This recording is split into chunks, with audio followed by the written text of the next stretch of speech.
So here, this is the enclosure, the spaceship enclosure.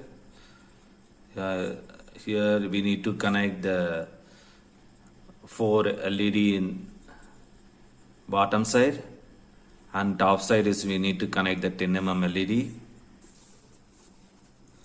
I soldered this LED internally,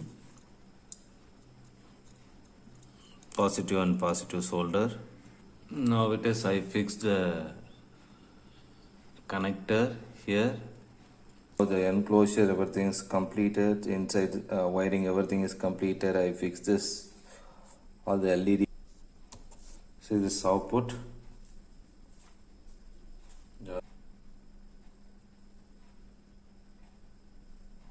Final output for spaceship light.